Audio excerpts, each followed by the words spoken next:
more choices you have, the less satisfied you feel deciding. Unless it's a video game, because then you can just listen to what we tell you.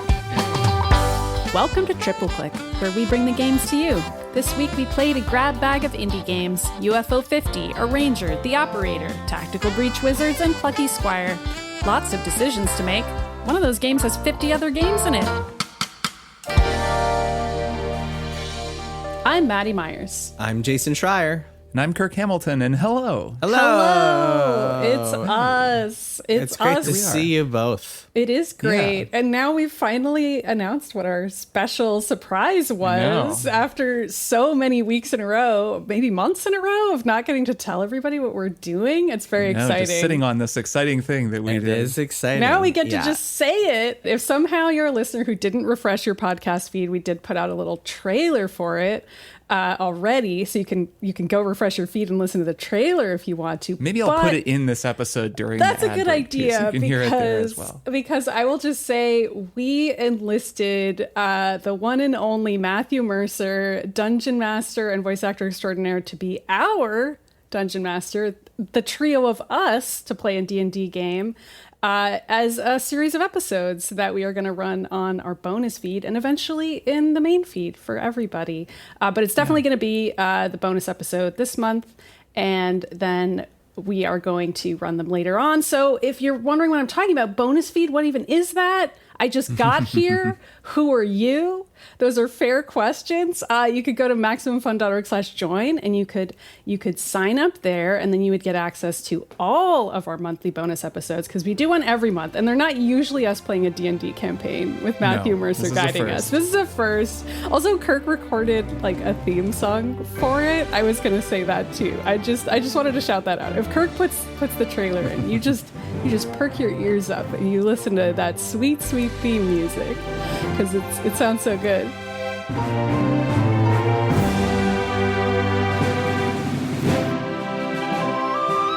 Including the split screen riff in and there. The split screen. Yeah, little split screen riff. Lord of the Rings style. It's a whole cinematic musical universe at this point. Yeah, it is. It sounds incredible. So we're really, really excited about that. But like I said, we've had monthly bonus episodes going this whole time that we've been a part of the Maximum Fun Network. So it's always worth being a subscriber. It allows us to do really cool things like this, like enlisting Matthew Mercer to help us do this amazing project. And hiring and paying, we should say. This did cost money, and we were able to do that because people paid to support our show. Yes, that's exactly right. Yeah, it's essentially we all decided, hey, we want to do this D&D thing, and if we're going to do it, we might as well hire the best DM on the planet. Of course. And so we brought in Matthew Mercer. And yes, I mean, we are only able to do this because we make enough from our wonderful subscribers out there to allow us to spend money to do cool outside projects that we're not making money for. We're just doing this because listeners are giving us enough to be able to do it. So the more members we get, the more cool things we can do in the future, whether it's this or more live shows or whatever else, whatever other crazy ideas we come up with. Yeah, exactly. I mean, it's nice to have the support so that we can do the crazy ideas that we come up with. And this is a perfect example of that. So if you like this and you like our taste, then maybe go to MaximumFun.org/join, become a member, support the show, and get access to those D&D episodes sooner than everyone else, which is not cool, but also you get all the other monthly bonus eps and the warm fuzzy feelings of supporting us, and also for a limited time only Matthew Mercer. You're kind of supporting him too. Okay. Please, somebody think of Matthew Mercer. He can't get enough work. Just kidding. He's doing fine. So what are we talking about today, Maddy? Well, Maddy, I'm still driving the episode. We're doing an indie games grab bag. We have all been playing a whole lot of indie games lately, and we figured, hey, why limit ourselves? Why not talk about all of them together on one episode? And we are going to start by talking about an indie game that probably could be the entire episode. We're going to see how this goes. It's a project that is called UFO 50, and all three of us played it. And that 50 in the title of the game is important because it refers to how many video games are actually contained inside of this game, this project. There's 50 individual little games that are in there once you click to open it up. And these games were created, I mean, some of them are quite big. Yeah, it's a good point. They just look little on the screen because they're on these little animated cartridges that you click on. That's true. But then you click it and it fills the screen and it becomes a full video game. So it's got this kind of metafictional universe within UFO 50, whereby it's about a fictional game company called UFO Soft, and the premise is that these are 50 games that were discovered now in 2024 by a group of indie developers, and these 50 games were like lost to the reaches of time, and now we finally get to see them for whatever reason. I haven't discovered all the secrets in this game, so I don't know if there's more metafictional elements I'm not aware of, but that's the gist of it. And so we've all played some of these. I would say this is also kind of an intellectual exercise in addition to being a game, because the games start out very simple and very difficult. They're intentionally designed to be retro. Like the company was clearly like existed in the 80s and then like continued over the course of the 90s. The games are created in that style as they go along in kind of faux chronological order. And I think it ends in 1989. Yeah, that sounds right. Yeah. And in terms of what the games look and feel like. So you can see the year. Like if you press the description you're right. on each game, you can see the feels year. Sort of like an Atari going into an NES, right? Right. Well, so if you click the description, like there's a description button, you can see the year that they were released in this fictional universe, and also like a little tidbit about their creation. So one of them might be like, this guy, one of our team members, like did this in his spare time on a weekend, or like one guy, like this was a sequel to this other game that meant to take out all of the parts that people didn't like or whatever. Like it's a fun little pithy description. So we've all played this one, which I don't think we can say for all the other games on this list. We got some overlap here, but this one all three of us played, and I really want to know what you two think. So Jason, what are your thoughts on UFO 50? How many of the games have you played, and how do you feel about it? Yeah, I think it really, like, when I said not little before, I'm like not being pedantic, because I think the real, what's really wild and ambitious about this project is that each of these 50 games feels like a full-fledged NES game. Like each game has potentially hours of gameplay. There's like a full-on turn-based RPG. There's like, there are tons of strategy games with like tons of levels and mechanics to build on each other and grow as you keep playing. These are not mini games. These are games that could each be sold on their own on an NES cartridge. So just from that standpoint alone, it is such an ambitious, like, wild, bonkers project that is just a marvel to, like, I appreciate that it exists. I'm marveling that it exists. It's really phenomenal that it was even able to be created. Like, this is friggin' 50 games. Like, it's wild. That said, a lot of them have a pretty rough barrier for entry because they're designed to feel like Atari or NES games, which means that they're really tough and really hard to control and can be clunky and can be not fun in a lot of ways. The first game is called Barbuda, and it's kind of Metroidvania-ish. You're exploring this kind of non-linear castle slash dungeon, and you're trying to uncover all the secrets with very little guidance. You get objects, you can use those objects to unlock new passages, etc. But you only have a limited number of lives, and as soon as you lose them all, you have to start the game from the beginning, just like you would in a lot of NES games. There are no save points. And so it takes a lot of you really have to stick with it and put a lot of time in to really get a lot out of these games. And on top of that, because there's no guidance from the get-go, you just see a big select screen and you don't even know where to start. You have to kind of select each one, learn the controls, learn how they work, learn the kind of verbs of the game and the language of the game before you can even tell if it's fun and before you can even tell if you're going to enjoy it. So it really is asking a lot of the player to make a big commitment into jumping into these and isn't giving much guidance along the way, which for a lot of people will be fine, especially people who like are retro heads who are really into NES games and such. But if you're more used to modern comforts, you might bounce off a lot of this stuff. And I found myself bouncing off a lot of these games. I got into a couple that I could talk about in a sec, like Atatrix. But for the most part, I think I appreciate this game and that it exists more than I actually enjoy playing it. I can relate to that. Kirk, what do you think about it? Well, I played a little bit of this during SGF and have it downloaded and have kind of poked around, but I put my name down because I have played it and I'm familiar with it, but this is that's not just a one of the games technicality. But it's partly that, I mean, I guess like the reason that I haven't played it is relevant to what I would say about it, which is in line with what you're saying, Jason, that this game, I think, is a really fascinating collection of objects, and sort of the meta textual layer of it is incredible. Like nothing like this has ever really existed before, and it's really cool that these people made it. But at the same time, it is, in the actual act of playing, it's a tribute to an era of gaming that I never really engaged with. I'm not much of a retro gamer. I don't really like older games. I didn't have any of those consoles growing up, so I don't have that nostalgic fondness. And I just, like you said, like a lot of them just, they're pretty early feeling. They feel almost like primitive in the way that they're designed. And they've done a really good job of capturing that. I mean, the art in this game alone, the title screens, it's so cool what they're doing.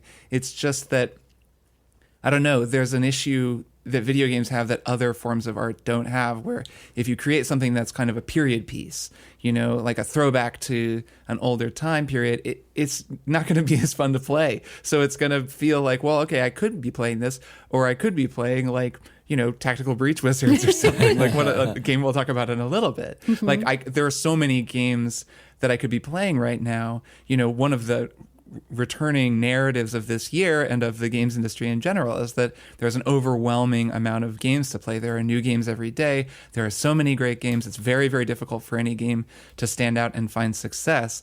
And it's I don't know what the word is. It's sort of perverse and interesting that Derek and this whole group of developers have decided to put out this collection of games that is itself a glut of games. I mean, playing this alone feels like experiencing a glut, because there are so many games within UFO 50, let alone putting it in the context of my Steam library and all the games that I'm trying to play. So it's interesting. Like I find the game very cool and like beautiful and really well put together. And so, you know, just lovely, but I'm really having a hard time making time to play it because I don't really want to go play some artificial, like an imaginary game from 1985 when I could be playing a different game that I would enjoy playing more from 2024. Yeah, some of them are like have a modern design sensibility and do feel worth playing today. So Attack Tricks, what I mentioned, is my favorite one, and I actually finished that to completion. I played a lot of the games in this, by the way. I've sampled most of them.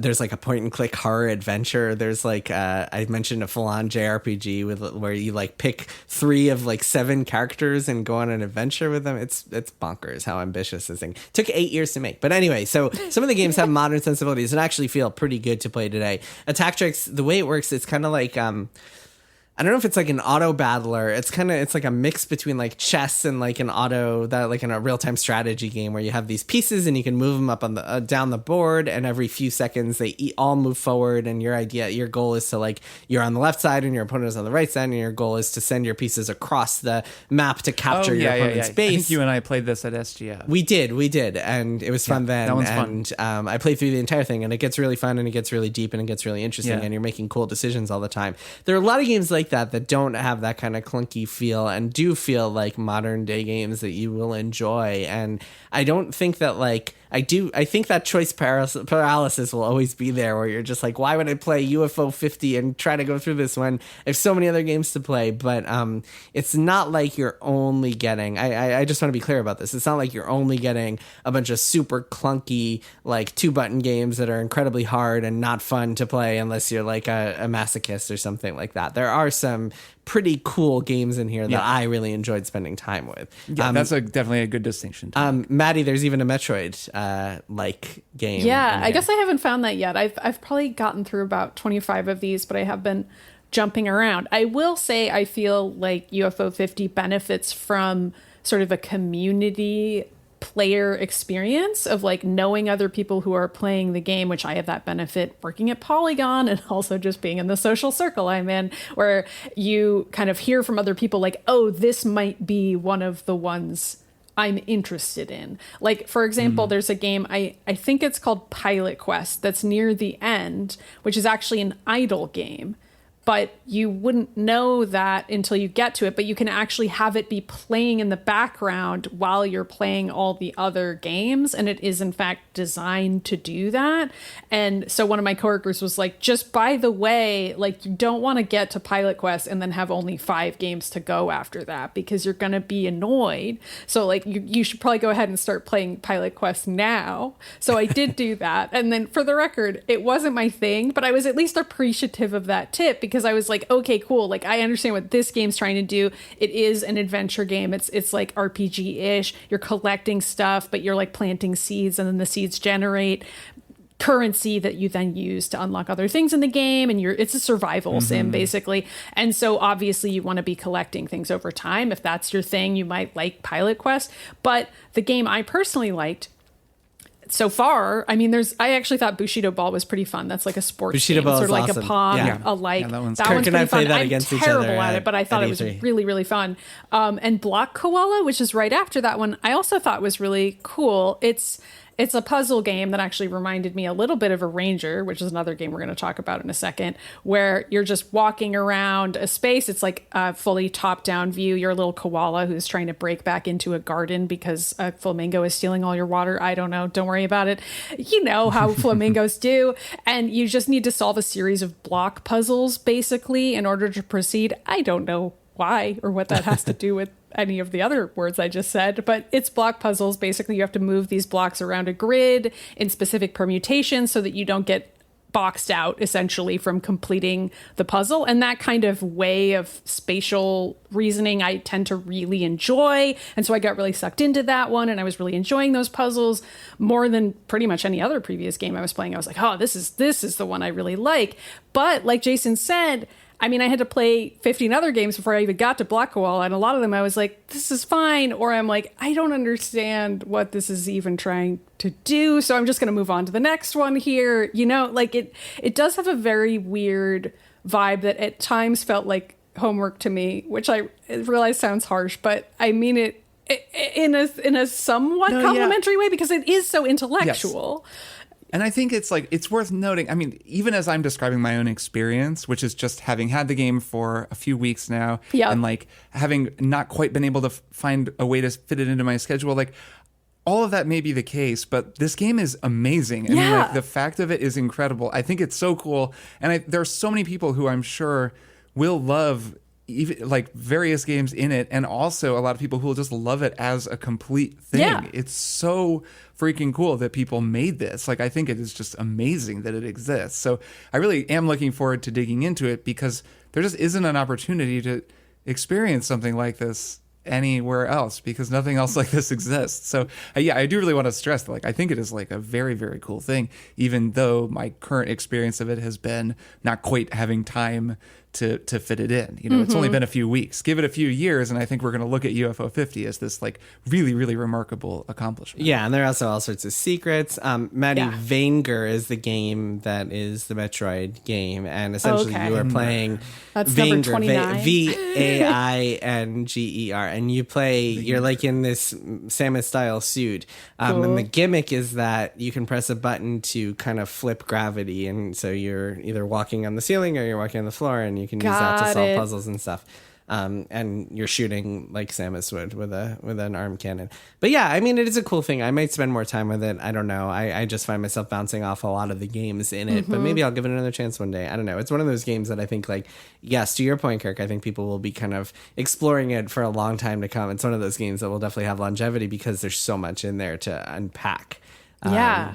Like, for example, as you're describing Vanger, I'm like, oh, is that supposed to be a riff on the 13th game, which is Mooncat, which I could not get a handle on at all, but it's like the platformer where all of the directions feel wrong. Like, you press left and you go right, but also if you press right, you go right.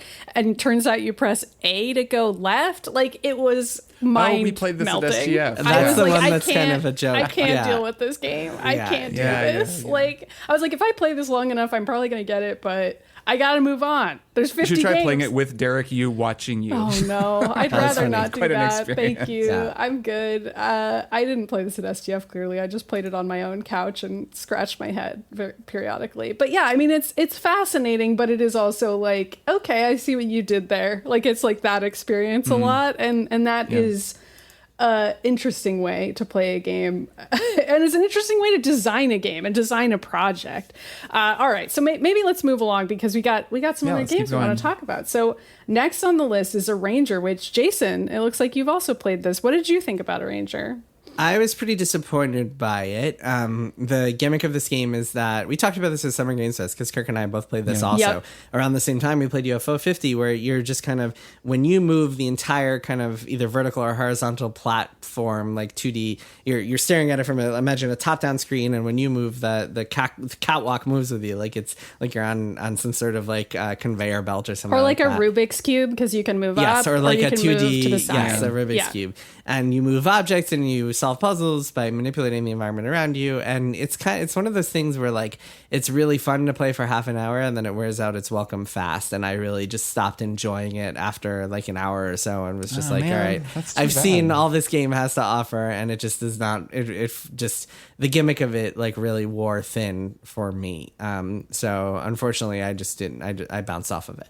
I think I liked it more than you, although it does say something that although I played it for like 3 hours or so, I haven't returned to it. But that might be because I was also playing UFO 50. We'll see. Yeah, it's a busy time. Yeah, it's also, I see what you mean, because the reason why I stopped playing was actually because I had the classic puzzle game problem, which is that I hit a wall. Like, I got to a point where I was like, I don't see a way forward through this puzzle. Like, the puzzles get very, very difficult because they have to keep iterating on this very simple premise, and there become like holes in the ground that you have to navigate around, and you can knock an object into a hole, and then that it's hard to explain how the difficulty level increasing, but y'all are following. So it just got to a point where I was like, I don't understand how to move forward, and I need to like watch a walkthrough to do this. And so I eventually did that, and then I was like, this is I've now ruined this for myself by watching the walkthrough. Like, does that ever happen to you with a puzzle game where you like watch the solution and then you're like, okay, so now I got past It breaks this, a spell. but then what am I doing here? Yeah, it felt like I unintentionally broke the spell for myself. But I would like to go back to it and try more, because I was really enjoying it up until that point, and then like, I don't know, something just didn't quite click for me, and I couldn't progress. I like the story though, and I was surprised it had one. And I like when a puzzle game has a little bit of narrative scaffolding to surround it, and that was enough to make me be like, I actually do want to proceed. But I also wished that there was like a skip puzzle button or like something like that to just like help me keep going if like occasionally I run it, or like a hint system, something that just would have helped soften that moment where I was like, okay, now I'm going to watch a video of someone playing it. Oh, now I'm just watching this video, and now I just don't want to play it anymore. I don't know what that psychological phenomenon is exactly, but it's definitely, there's something to it. It broke something for me. And like, yeah, I can imagine that. I mean, I haven't played this yet. I'll definitely check it out. I can imagine that it kind of kicks your brain out of a certain groove to watch, to like remove yourself from the active process of working the game out, and just suddenly you're watching it work itself out, basically. And then that just sort of like disconnects something in your brain. I've had that experience with other puzzle games for sure. Yeah. So I'm not sure I'm as cold on it as you, Jason, because I definitely got further than you and was like, I'm still digging it. And maybe it's because I also like Block Koala. I can get on board for a block puzzle game for a remarkably long time, but even I have not yet returned to Arranger. So we'll see. If I come back to it, I will absolutely check back in one more thing and let people Maddy, know what I think of it. were you into Box Boy, those 3DS games, the Box Boy games? Oh, those man. are awesome. Yeah, I do like those. Those are so much fun. There's also like a much older game. I think it's called Cube that I played for like, it's like 15 years old or something. It's on QUBE. Steam. Something like that. I really liked that game. You're just a cube that flips around. I thought that game was amazing. I don't know. Well, something about that and the way my brain works I find really satisfying. All right, let's keep going. So The Operator. I haven't played this one. Kirk, Do you want to talk about it? I think this was one more thing for you at one point. It was. Jason, did you make this a one more thing as well? No, but I finished it. But You cool. played A few weeks it, ago. right? I'm trying to remember what the name of the studio is because it's like their first game, and they are called Bureau 81. Yeah, this is a pretty neat game that I made my one more thing that I dig. When I started playing it, I thought it was going to be an all-timer. And then over time, I was like, oh, okay, this is a little bit more narrow, a little bit more contained than I thought it would be.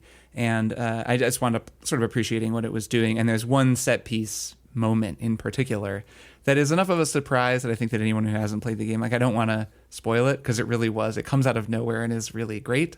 Jason, I think you're smiling and I think you know what I'm talking about because we talked about it off the air. And anyone who's played the game probably knows what I'm talking about. It's a very like overwhelming sequence in the game that is really, really cool and uses the game's sort of interface to great effect. To explain it to anyone who didn't hear that, one more thing. So this is a UI game, basically. I believe that on the Besties, they started trying to come up with a name for this genre, and I believe they called it a UI RPG or an OS RPG. Oh, okay. It was one of those two, and it was the name was like a first draft. I had a lot of notes. I was texting, I was like messaging Plant, and I was like, Plant, no, like whatever it was, UI RPG. I think it was UI RPG. I'm like, dude, no, it's too an many letters. operating system. If anything, it's an OS RPG, but it's can I not just an say- RPG. So This like, is what podcasters talk about. In case just anybody's genre wondering. names. So I'm going on the Besties this week, and so I will convey Great. this message. To Yeah, let's them. get Yes, into it I've there. conveyed it via DM,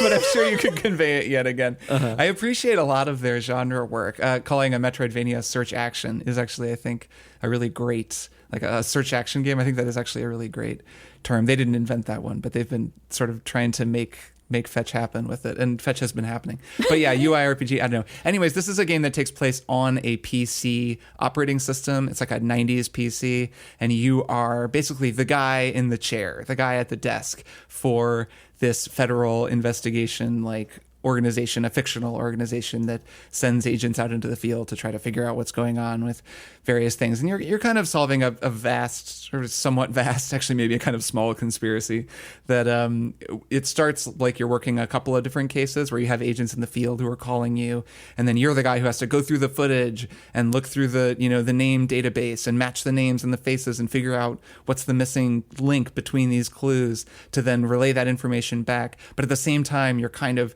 you've been hacked, and so the hacker is getting you to like go behind the scenes and break into the mainframe so that you can find out what's really going on behind the scenes and uncover a conspiracy. It's pretty linear. Like, I think it's actually not, I'm not sure if there are like multiple endings. There might be a couple, but it's not like a really branching complex story. It winds up pretty quickly becoming clear that all of your different cases are all the same case.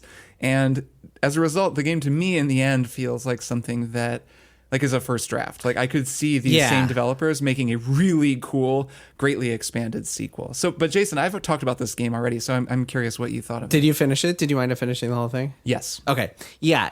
First draft is a good way to put it, or prototype. It feels like a prototype for a game. They charge, it looks like it's $14 on Steam, which I mean, that's not so bad, but Sure. like Yeah. it does feel, it feels like if just to pull out a random example, if like Case of the Golden Idol, if that was released as if only one chapter of that was released and it didn't actually tell the whole story and just kind of ended right. like, And you were just kind of like, what's up with the Golden Idol, though? And what's Right. going to happen with it? Right. Oh, well. What's gonna happen with that? Yeah. Yeah. If it was just kind of like the first, like it really feels like a prologue to something, or like the first couple of chapters of a thriller novel that doesn't actually deliver on. The ending is very unsatisfying. It does not really clean up loose ends, but the overall conceit is super cool and it's fun to play because the idea of like having to solve these little puzzles, or like there's one part, there's several parts where you have to like go through manuals and read them and figure out how to do things Indeed. as a result of them. And also going through databases, and it has a good sense of, it has a good vibe, it has good writing, it has a good sense of kind of mystery and doom and gloom, and it's pretty cool, I think, overall. And then the ending is pretty weak, and then it just kind of ends without really kind of diving into the mystery. You're elaborating on a lot of plot points. And so, yeah, I mean, I would love to see this team make a game with these mechanics that is longer and more complete and feels more like a game than a tech demo. Yeah, I think a couple of other things that I want to point out that I didn't manage to mention during my one more thing. One thing I like that this game does is there are these interstitial sequences where your character gets up from his computer or their computer. I guess it's his. Yeah, it's a guy. Yeah, his. You do have a name. And you get up and you'll go do something, either just going home at the end of the day or later, sneaking into the mainframe and hacking in. And it's presented in this really interesting way that I guess I could see it maybe being like not everyone loving this maybe being divisive, but I think it's really cool where it's blurred out to where you can see just the vaguest outlines of what's happening, and really what you're getting is sound. You get the sound of the train on the way home or the bus, and then the apartment and unlocking the apartment and feeding the cat and going to bed, and you kind of hear this all happening. And I found it really cool. I think that it engaged my imagination in a way that helped me imagine the world outside of this game, which I'm sure just they probably did this because it's cheaper than somehow rendering those things and or doing what like Papers, Please does and not really showing it at all and just having it be, you just understand that you went home and now you're back at work. I think that was really cool. Like, I think there are just some flashes of creativity like that in this game that are just really neat. And it's furthers my feeling that this team could do even more. And I actually hope that if they do, if this was successful, this game, and they managed to make another one, that they keep some of that in. It was successful. That was my sense, is that, and it seemed like people were psyched, and it had a lot of Steam reviews. So that they keep this scope, like that they can expand the scope of the mysteries, expand the story, make it so that maybe there are actually multiple stories happening at once and not just one story, but don't expand like the visual look of it or add character models or do any of that. Like, keep that stuff the exact same, and actually maybe a little less writing, like a little more time to just chill in the operating system and look around and find text files and read documents. I found that to be my favorite part of the game. And whenever the agents were like on the phone with me, just going on and on and on, I was always a little like, this is a lot. This is too much writing. This is too much talking. Like, I want a little less. So a game with more space, and I think just more in it would be really cool. But yeah, a promising start. All right. Well, this next game on the list has a really good story, which I feel like we didn't talk about that much last time. So this is Tactical Breach Wizards, which only Kirk and I have played so far, although maybe we'll convince you, Jason. So I have not I will play it. I played like a couple of minutes of it, and I'll definitely dive in more when I have more time. Yeah, so this game, it's a strategy game, turn-based strategy game where you're breaching rooms, like you're a Spec Ops team or something, and you're a wizard. Also, you're a team of wizards. You're just a wizard, Spec Ops Ari. team that is wizards, and you have wands and wizard powers, and it just takes place in a universe where like hand me your badge and your gun is something that becomes like hand me your wand and your badge, I guess. I don't know. It's a very charming world building conceit, but then also the story is just great. I feel like I started playing this during my gamer night, which is like just I chat with my friends while I'm playing games, and I was like, oh no, I need to play this at another time when no one is speaking to me, because I need to read every single word of this and understand everything that's happening, because I really love these characters. How far are you in the story, Maddy? Not very far. I'm only like a few missions in, but I love Jen. She's the greatest character of all time. We talked about her a little bit. She is. Yes. So yeah, this was my one more thing. And I played, this was back when there was a demo of it during Next Fest. This game, of course, is written and I think primarily designed, or maybe entirely designed by Tom Francis, who I'm at least friendly with. I guess I should mention that. And who used to be a game journalist. I don't know the guy. I'm unbiased. A really nice guy who also made Gunpoint and Heat Signature. A very bright game developer and really funny writer. I am on the final mission of this game. Ooh. And this is like probably my favorite game of the year. Yeah. It seems like it might be one of mine too when I get there. So I'm very excited for both of you to play it, and Maddy, for you to finish the story, because I didn't see this coming. I knew it would be cool, and I really liked Gunpoint. I've mentioned before that I have not yet played Heat Signature, and then everyone in the Discord was like, oh my God, play Heat Signature. It's great. I'll play it at some point. But I really liked Gunpoint. And Gunpoint was this really like tight package. It was very clever, very well written, super well designed, really great. It ended before you got tired of it. It introduced new mechanics throughout, and it was just like, wow, like that was incredibly self-assured. Yep. And it was all the more impressive because Tom had been a editor, he'd been a game critic, and then he'd been on the side working on this game, and here he launches this game that's like very like has a distinct identity and is just really well designed. So from then on, it was like, okay, wow, this guy is like the real deal. It's all the more impressive that one of us can actually do something cool. Like, Yeah, I'm God. like, I feel like that actually makes it way more impressive that he doesn't. Well, and so many first-time efforts are like overly indulgent or overly ambitious. Exactly or what like I'm saying, yeah. Baggy. Or Yes, just the like fact that he a was- first draft and the person doesn't know how to make a game yet, of course. It's their Yeah, first time. it's very common. And so he has had that going for him from the beginning. What I didn't expect with Tactical Breach Wizards is that this is a, like, I'd say 15 to 20 hour game. Mm-hmm. This has a significant story set in a really interesting and compelling world filled with characters who are great. You mentioned Jen Kellen, is that her name? Jen is like a standout. She is this private investigator witch who she and Zan are the two kind of primary characters. But then they assemble this team. I mean, you get Doll. So Doll is the like, what is she called? She's like she wears a huge suit of armor and has a huge shield. She's like a riot priest, I think. But actually, she lives in this other country that they go to that is like a country that's totally run by this totalitarian theocracy. And it's a perversion of the original religion of the country. And she follows that religion. And that religion, I believe it's called the Chant, I think. And it's all about talking with the dead and those who came before you. And so your friends or your family members who have died, you actually talk to them in this religion. And so Dahl believes in that original religion, but the theocracy in charge have like perverted the religion to mean that only their priests can hear the chant, can hear the voices of the dead. So they then tell people like, you have to do this or that to keep themselves in power. So she's this like really hard-boiled revolutionary. She has like no sense of humor, which winds up being funny because all the other characters are so funny, especially Jen, who's always like nervously making jokes. And Dahl shows up and is just this like, she's been fighting for like years and years, and she's like bled and lost friends and is like this revolutionary. But then you mix her in with these other characters and you wind up getting these like really great character dynamics. Or Dessa Banks, who's the like medic who has to kill people to bring them back from the dead, which is such a great mechanic because she's like, I She's can a only have necromancer. the power to revive people. Yeah, exactly. It's so funny. Yes.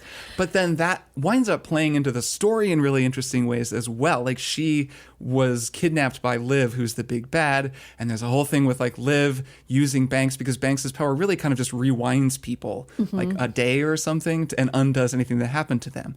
And then because Zan, who is like the other main character, he has the ability to see forward in time because he's like a chronomancer, and that's the reason that the gameplay works the way that it does, where you figure out your moves but then you can undo any moves. So it winds up working a lot like Into the Breach, which is I think the easiest game to compare this to. It's a lot about positioning and pushing people around, and you can always undo up until the end of the turn.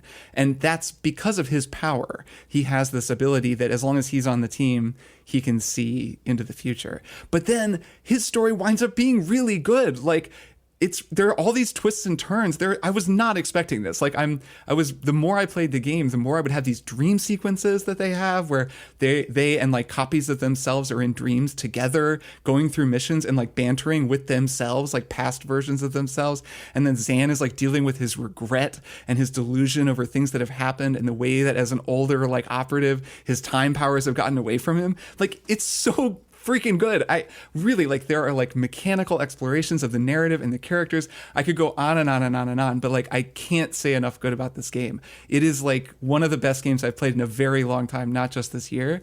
And I know there's a lot of other games out and a lot of games that people are talking about. And I know that I have been talking for a long time, but I just want to really convey my enthusiasm for Tactical Breach Wizards. It is a very special game. It is like, it's sensational. Yeah. It's all right, very Maddy, good. what's your one more thing? I know, right? I mean, this is kind of fun because we get to just do a bunch of one more things in a row almost. And then we also still have one more thing at the end. Yeah. I mean, I will say, I do think if somebody's listening and they're like, oh, I really like story games, I want to experience this, but I'm not that into strategy. I know there are easy modes in the game at least. So like you can definitely still experience it and like have a pretty good time with like sort of a simplified version. I think they like knock down the enemy health and stuff if you want to do that. So like I also similarly really recommend it. And I think there's like an endless mode or something. I haven't tried any of the other modes, but if you just really like the strategy parts. Yeah, and there's a bunch of cool optional objectives and like optional missions that are almost like puzzles. And the more you get into the optional objectives, like finish the whole thing in 2 rounds, the more it starts to feel like this kind of restrictive puzzle game, which I've seen people be like, oh, this isn't like XCOM. It's more like a puzzle game, which is true. But actually, especially once you get a big team and a lot of stuff going on, there's a ton of different ways to beat most of the levels. And it's only when you start getting into this optional objectives that it becomes like, oh, there's really kind of just one way to do this. But those are optional. Those are kind of for replaying. And you can ignore them if you want and still enjoy the story. It makes it very easy to replay things. And it's so like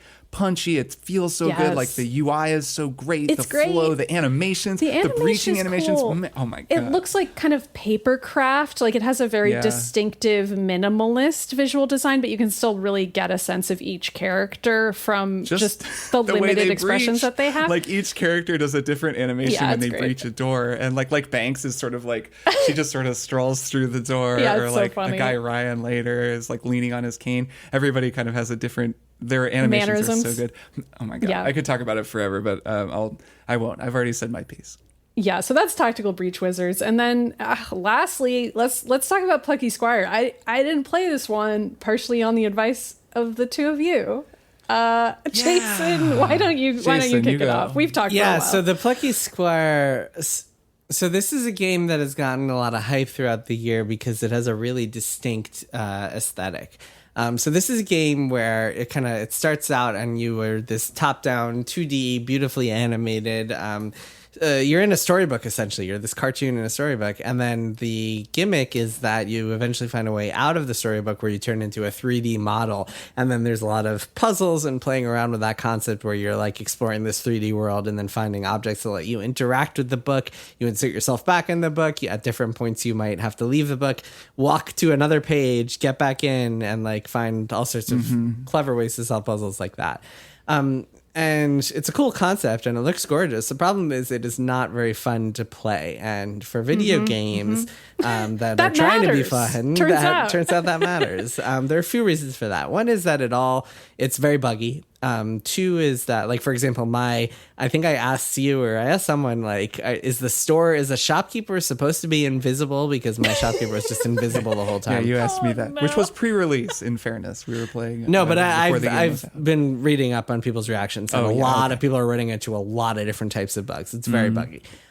Second problem is that it's just doesn't feel good. And I played this coming off of Astrobot, which is one of the best feeling games of the year. Yeah. So the kind of the jumping and the slashing and the overall mechanics of this game just do not feel great. Including the forced stealth sections that exist for some reason and are just miserable. And end in like a horror sequence where like a beetle is like coming at you and it's just not pleasant.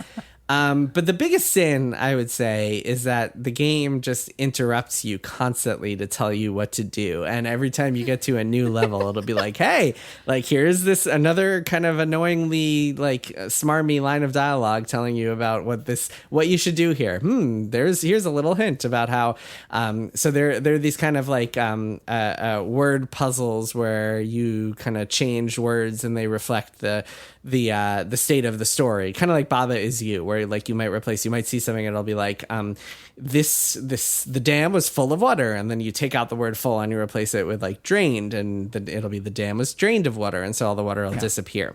And so as you get there, like you might like you'll get to the screen and it'll say that, and then a character will pop up and give you a line of dialogue being like, hey, I wonder if we could change that full to something else. And then you get over there and it'll be like, maybe we could find that. It's just constantly telling you what to do in a way that is so annoying. And then on top of that, there's just like playing it is not fun because you see it, you almost immediately know what you have to do, but then you have to go through this kind of chore of like, you might take one word and bring it to the other side of the map and then realize you have to actually go get another word from the other side, and you just have to keep going back and forth, and it's just really irritating. I just gave up on it after like 4 or 5 chapters, a couple hours into the game, because I realized it was just not enjoyable to play.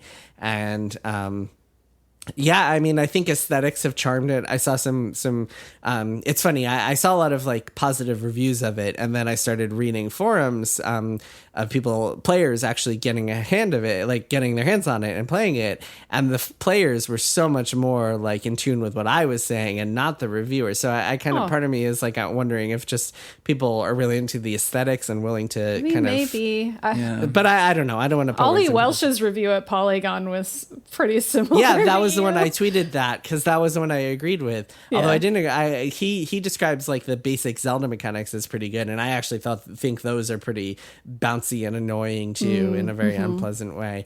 I just this game was extremely disappointing for me. Up there with Eiyuden Chronicle is like games I thought I would really dig, and then was just really disappointed by. Kirk, anything? Yeah, so no, I mean, I'm not that far apart from you, Jason. I have a generally the same feeling. I really wanted to like it, and I think that what it is doing, its primary trick, which is that you are in a 2D, very lovely looking hand-drawn game, and then you just press a button and your character seamlessly warps out of the book, and suddenly the graphics become 3D and your character becomes a little 3D character, and you're on a table with nice little objects all around you. It's this very messy kids room. Like, that moment is exceptional. Like, and every time it happens, it's like a little magic trick. It's not something I've seen in many games, and it's executed so well. And it's definitely the thing that when I saw the trailer on Steam for this, I hadn't actually heard about it, and then I saw the trailer and was like, what is this? This looks so cool. And then I started playing it, and I was like, oh man, I can't wait until the moment when the villain realizes he's in a story. It's kind of like Last Action Hero, where the villain is like, wait a minute, you always beat me because you're the hero, but now I know, so I'm gonna beat you. Welcome to hell. And that would be cool, except like, I think there's a defense of this game that is that it's a children's game. It's kind of meant for kids to play, and that's why they explain everything, and that's why, it's not quite like hitting all of the sort of challenge and, the kind of things that like an adult player might want. But at the same time, I don't totally know if I buy that, only because I think kids like games that don't explain themselves. Me too. Like, kids are more willing than adults to just too. Yeah. beat their heads against things. Kids want to play UFO 50. Yeah, I think that's probably true. I'm 100% serious. Yeah, it's a little bit like it misjudges the player to an extent, and then it's not even so much the handholding. There's just a kind of tediousness to the game. Like, I just really found myself on each screen feeling like annoyed, or like I didn't really want to go through to the next screen because like you said, Jason, like I would look and be like, well, I know what I need to do. I need to move this word over there. And then just being like, all right, well, I guess I'm just going to have to do it. Or like you pop out of the book and then it just shows you the whole level. Yeah, like, it pans. The panning is so everywhere you're annoying. going to go. No. And that's where you're going to wind up. And then there are these really clever ideas. Like when you get a bow and arrow, that you have to go basically interact with a magic card. And so there's a completely different art style where it's this like elven archer babe and she like has a bow. That sounds kind of fun though. It's really fun. And there are these ideas where I'm like, man, this is so cool. Like, I definitely understand as a reviewer playing it and being like, well, I almost have to like this because it's doing so many clever things. It's just that each moment in between those clever things is like kind of tedious or just a little not what I wanted it to be. So I wound up feeling kind of frustrated by it. Maybe all the more so because the really special things it does, the things that set it apart are so cool. I just wish it could have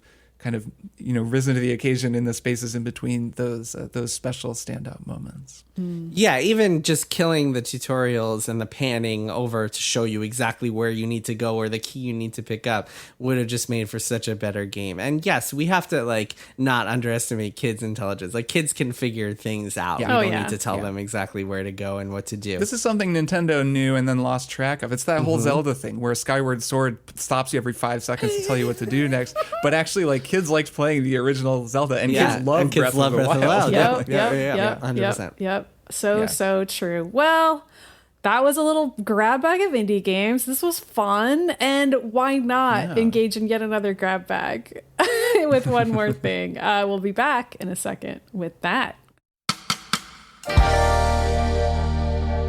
Jackie Cation, hi, and welcome to the MaximumFun.org podcast, The Jackie and Laurie Show, where we talk about stand-up comedy and how much we love it and how much it enrages us. We have a lot of experience and a lot of stories and a lot of time on our hands. So check us out. It's 1 hour a week, and we drop it every Wednesday on MaximumFun.org. Hello, podcast recommendation service. Hello there, young man. I'm looking for a new podcast to listen to. Something amusing, perhaps. Oh, what about Beef and Dairy Network? Something surreal and satirical. Well, I would suggest Beef and Dairy Network. Ideally, it would be a spoof industry podcast for the beef and dairy industries. Yes, Beef and Dairy Network. Maybe it would have brilliant guests such as Josie Long, Heather Ann Campbell, Nick Offerman, and the actor Ted Danson. Beef and Dairy Network. I don't know. I think I'm going to stick to Joe Rogan. The Beef and Dairy Network podcast is a multi-award-winning comedy podcast, and you can find it at MaximumFun.org or wherever you get your podcasts.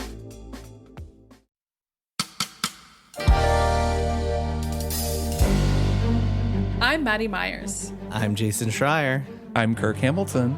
And I'm Matthew Mercer, and this is Triple Quest. This is Triple Quest.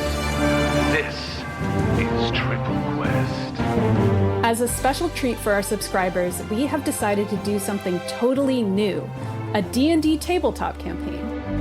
Triple Quest is a 3-part adventure starring the three of us as a motley band of adventurers on a quest for riches. We've definitely never done anything like this before, so we decided to bring in an experienced game master to run the show. Critical Role's own Matthew Mercer. I've assembled a challenge for 3 brave adventurers that will test their cleverness, their combat prowess, and their ability to work together without setting too many things on fire. Triple Quest will run in the members-only podcast feed for the months of September, October, and November. And if you're not a member, don't worry. Each episode will go live in the main feed a month later. But if you want to hear it first, and if you want to support our show and make it so we can do more things like this, go to MaximumFun.org/join and sign up to become a member. Key the Sorcerer is ready. Leon the Rogue is ready. And Bing the Barbarian, he was born ready. Grab your dice, and we'll see you in Faerun. And we are back. It's time for one more thing. Kirk, why don't you take it away? All right, I'll go pretty quickly. This is another gadget recommendation that I think might be useful for some of our listeners. So for a very long time, I, like a lot of people, just watched TV, on my smart TV. So we had a TCL Roku TV, or we still have a TCL Roku TV, like I would imagine many people listening to. That's what I have too, yeah. They're pretty cheap, and they have the Roku operating system built in. The Roku lets you just have Netflix and Apple TV and Amazon and whatever you want to watch. And there are just apps that you download to the TV itself. It has an operating system on board because it is smart. And I just got used to it. That was the way that I watched TV. And there were many, many annoying and laggy and slow and buggy things about it that I just kind of didn't think about for a long time because whatever, I guess it's just how I watch TV. I feel like I'm in an infomercial right now. Right. Yeah. I mean, Not- same, this is even though not I in any have way an sponsored. LG, but I could still relate to this. It's funny how talking about gadgets makes you sound like you're doing an ad. I swear this isn't an ad. This is just No, but just the way, remember how laggy your TV is? Yes, I do. You've been putting up with this. Really, I could have made Roku, TCL Roku, my one more thing, and then just raged about how much I hate it. But anyways, so when I was visiting my sister and brother-in-law over the summer, I was down there a whole lot. And they have an Apple TV, like the standalone Apple TV device, which I always thought of as like, oh, well, who needs that? it? I just use my TV. But then I actually used it because I was like watching TV with my nieces. And I was like, oh, Like, this is kind of good. And so then I just decided to get one. They were on sale. It was like $100. So it's not like wildly expensive, but it isn't, it's not as cheap as the thing that came in your TV. But whoa, okay. So this is at least worth thinking about if you're out there. I'm listening. I am very interested in this conversation. It is so much better than the Roku TV, especially for me, because I'm like I use Apple everything. I've got all the Apple stuff. And so as a result, like, it just integrates with all your Apple things. Of course it does. And that's like a bad thing in a way, right? Like, because you have to be bought into Apple and you have to keep buying more Apple stuff. But if you are, like, I use AirPods for everything. By the way, side note, the whole AirPods hearing aids thing. Can I just say I think that that's so cool, and I'm very proud of Apple for like turning AirPods into hearing aids. Anyways, so I use AirPods all the time. Like, I have a hearing issue in my left ear. I've always got them in. I really like to watch TV with the AirPods, and with Apple TV, yeah, it just like pairs to your AirPods. You don't have to like go through the Roku app on your phone and hear it with like a weird Bluetooth latency. You get the like Dolby Atmos surround through your headphones. Like, there's a lot of stuff like that where it just like syncs up. The coolest thing for me that I have found that I'll mention, because it's probably relevant to more of our listeners, is that there are apps on the Apple TV, because it's basically just a little like, computer. So you can download apps to it. So in addition to like all the video apps, you can download Steam Link. And I've got mine wired to my Ethernet like network. And so I have been playing actually a game that we'll be talking about in a little while, a very big, long game that I like think it looks good on the TV, but I don't want to like plug my PC into the TV. I just open the Steam Link. My DualSense controller pairs via Bluetooth to the Apple TV.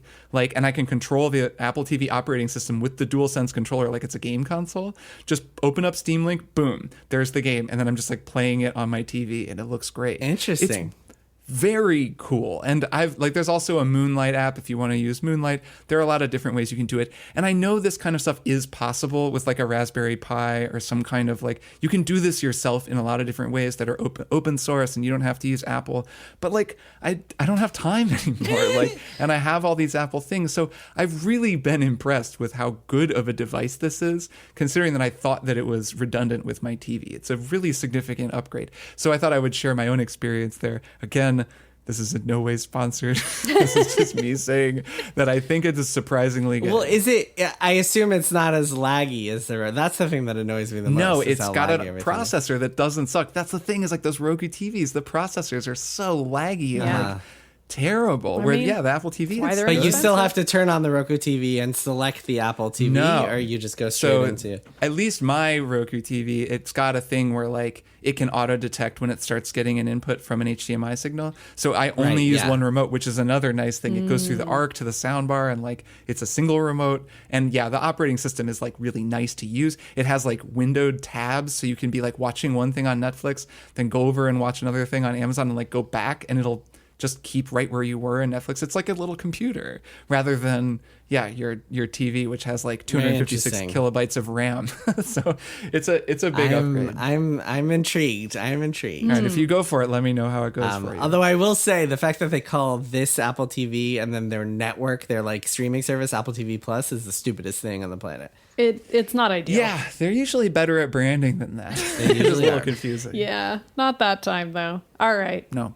It's my turn now. So mine is actually a game, but only I played it. So I figured, why not make it my one more thing rather than putting it in the grab bag? And it's called Crime Scene Cleaner. I love this game. Yeah, so I really want to play this. I did not expect this game to have a story, and for that story to be pretty funny. So that's one of my recommendations for Crime Scene Cleaner. And my other one is that if you like games like House Flipper 2, which I do, I've certainly talked about House Flipper 1 and 2 on this show before, I'm sure, and like any other games where you do something similar to that, Power Wash Simulator, there's a Power Washer in this game. There was even Viscera Cleanup Detail. Viscera Cleanup Detail, this feels kind of like a spiritual sequel to that game as well, if you liked that. It's similar to those, but it just has a certain like dark comedy edge to it that I find really great. So you are playing as not an official crime scene cleaner like for the police. You start out, you're just some guy. Your daughter is in the hospital. The medical bills are stacking up. These are actually all things you find out kind of piecemeal when you go back to your apartment in between jobs. It's really, they don't lay it on you. You just kind of have to figure it out by like picking up objects. I love when games do that, by the way, where you just have to figure it out on your own. And then you have a frenemy who's murdered someone and pays you to clean it up. I mean, calling them a frenemy is rich, really. I mean, how did you even get into this situation? It's a video game.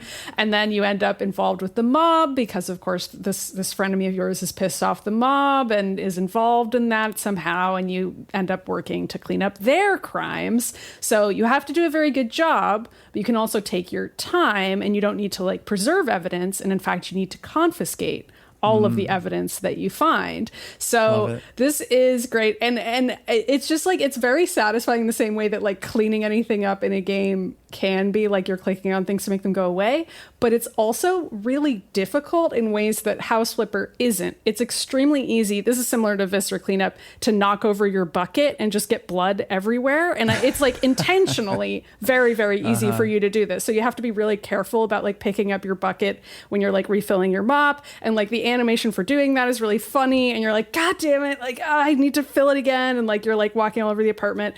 And also like your body language is so like just cavalier in ways that I find really funny. So like instead of like carrying a trash bag around like you do in House Flipper, you carry around like a metal like Oscar the Grouch style like can, because it's like, oh, this is like a gritty hardcore version of things, and like you pick things up and like angrily throw them away. And your main character, this guy, he just tells jokes to himself as he's cleaning up the crime scenes in like this sort of debonair, deadpan way that like somebody in this situation would have to do, where he's like just trying Winston to Wolfe. I'm just picturing Winston Wolfe from Pulp Fiction. That's what I was thinking. Yeah. Or Mike Ehrmantraut.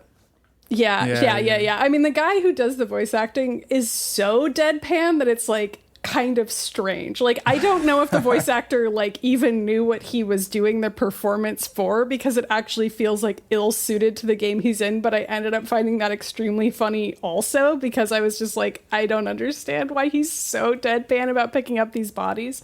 So like, I don't know, be it unintentional comedy or intended, I was really, really charmed by like the goofiness of this game and the animation style. And it's really fun and like legitimately hard to find the evidence sometimes. And like it surprises you, and there's like a story as you go along with the mob, and that kind of plays out in its own way. I haven't completed the game yet, so I don't know how it ends, but I'm really, really enjoying it so far. And so if you like these kinds of games, you will love Crime Scene Cleaner. Highly recommended as another one, classic in the genre. All right, Jason. Hell yeah. It's your turn. So the NFL is back, and as longtime listeners of the show will know, sometimes I like to share an NFL story where I kind of recreate the game for you all you fine folks. I don't have any of those today because 3 weeks into the season, there are no stories to tell. It has been a pretty lame season so far.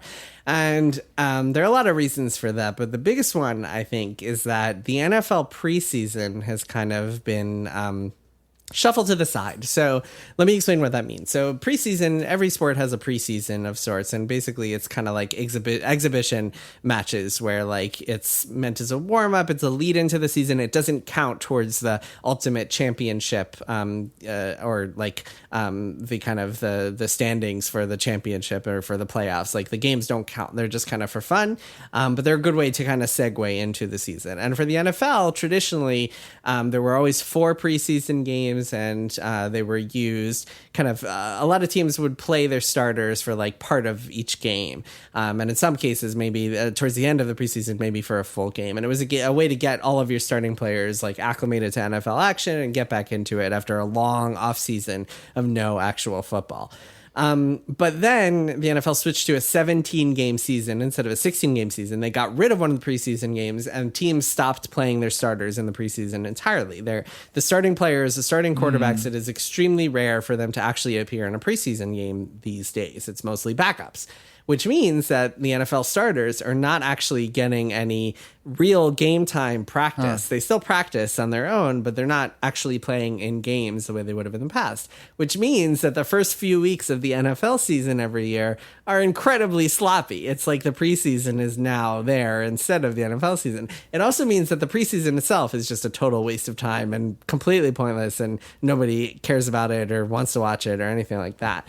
And so we've kind of created this very unique unique situation, or a very weird situation that I think is actually not unique. It's actually kind of symbolic of a lot of things that happen due to entropy. Like it's symbolic of our entropic society, our kind of America at large, in that you have the this thing. of the NFL. Yeah, you have this thing, the NFL preseason. Nobody really likes it, but nobody can get rid of it because it's kind of necessary. You kind of need the preseason in order to make the NFL season work. And then when you try to get rid of it, then you kind of create almost a pseudo preseason as the actual first few weeks of the NFL season. Sure. And then you wind up with a preseason too. So you can't escape it. You can't escape the NFL preseason. Kind of need it, but it also kind of sucks.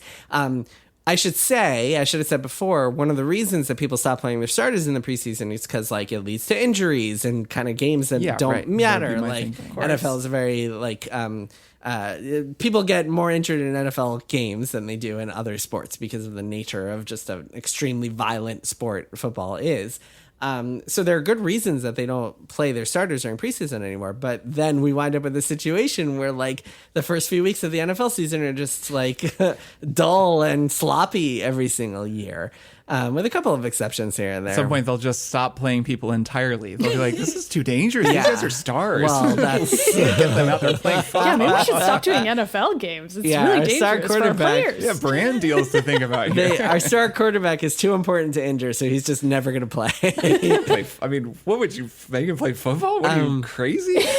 And it's all very strange. It's kind of a weird scenario we set up here. And so there's been a lot of complaints about this NFL season, about offense being down. There's some kind of more specific reasons for that, the way that defenses are playing, which kind of prevent like big plays from happening. But really the biggest factor, I think at least, is the lack of preseason. And it's just so strange because there's no real like way to solve this problem, because you can't just have everyone go and force people to play starters during the preseason. Like that wouldn't make sense. And then you can't just, like this scenario, you just have 3 sloppy weeks of games leading up until, and what the NFL wants to do is they want to add an 18th game to the season and shorten the preseason even more. So it's all just a sloppy mess. And I mean, here we are. It is what it is, I suppose.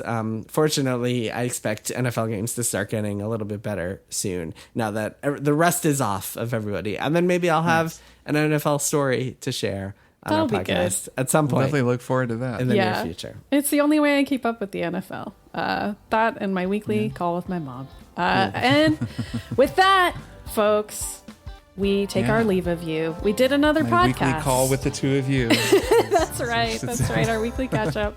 And we'll be back once again next week, as always. And I'll see you both then. Yeah. And members, stay tuned for the first episode of Triple Quest in your bonus feed at the end of September. Yay. Very cool. So enjoy that. Very cool. All right. See you next week. Talk to you both in a week. See you guys next time. Bye. Triple Click is produced by Jason Schreier, Maddy Myers, and me, Kirk Hamilton. I edit and mix the show and also wrote our theme music. Our show art is by Tom DJ. Some of the games and products we talked about on this episode may have been sent to us for free for review consideration. You can find a link to our ethics policy in the show notes.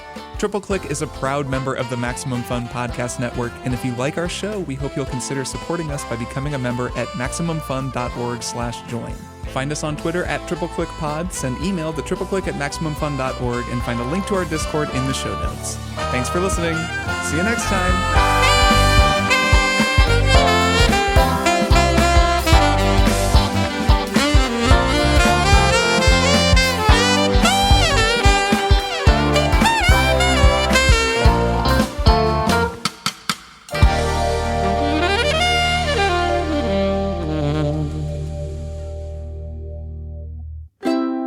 Maximum Fun, a worker-owned network of artist-owned shows. Supported directly by you.